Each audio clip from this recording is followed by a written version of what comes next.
Good evening friends. నా పేరు నాగేశ్వరరావు. నేను డిఎస్సి ఇప్పుడు రీసెంట్గా డిఎస్సి రాసి లేదా ఏదన్నా కాంపిటేటివ్ ఎగ్జామ్స్ రాసి దాంట్లో కరెంట్ అఫైర్స్ పరంగా ఫెయిల్ అయిన వాళ్ళు ఎవరైనా ఉంటే కనుక వారి కోసం నేను ఈ వీడియోస్ స్టార్ట్ చేశాను. ఈ వీడియోస్ యొక్క ముఖ్య ఉద్దేశం ఏంటంటే, ఒక 6 months పాటు డైలీ ఒక 10 to 20 బిట్స్ రూపంలో ఒక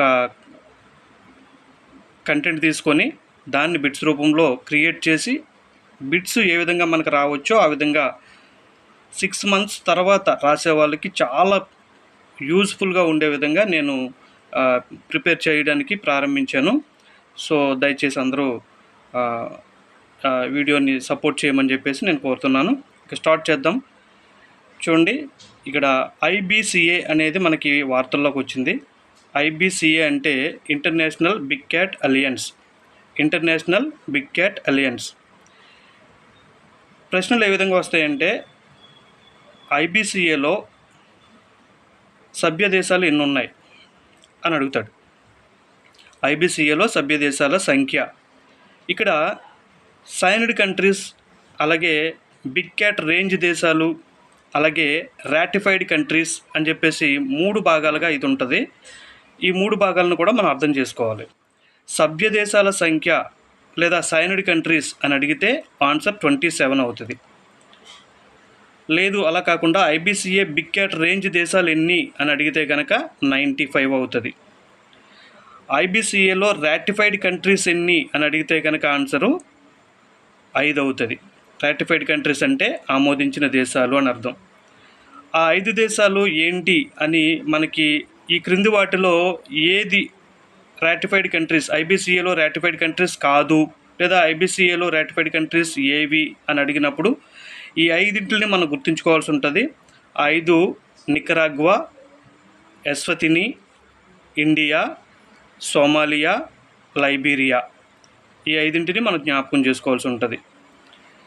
తరువాత ఐబిసిఏ ఎందుకు ఏర్పాటు జరిగింది ఒకవేళ అలా అడిగితే కనుక 7 బిగ్ క్యాట్లను వాటి ఆవాసాలను పరీక్షించే లక్ష్యంతో అనేది జవాబు అవుతుంది అన్నమాట.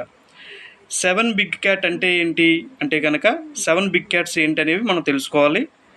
1 lion, tiger, leopard, snow leopard, cheetah, Puma, jaguar.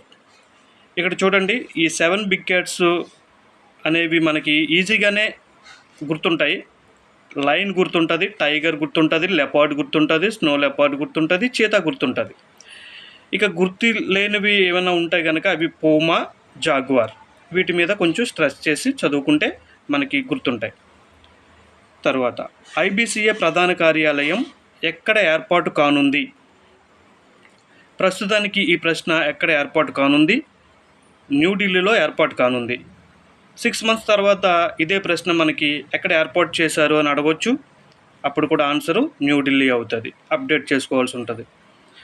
ఐబిసిఏ ఏర్పాటు ఎప్పుడు జరిగింది అని అడిగితే కనుక 9th April 2023. అలాగే ప్రాజెక్ట్ టైగర్ ప్రారంభించి 50 years కంప్లీట్ అయ్యిందనే విషయాన్ని కూడా మనం జ్ఞాపకం చేసుకోవాలి. అలాగే ఐబిసిఏ ఏ మినిస్ట్రీ పరిధిలోకి వస్తుంది అని అడిగితే కనుక ministry of environment, forest and climate change ఈ మినిస్ట్రీ పరిధిలోకి వస్తుంది.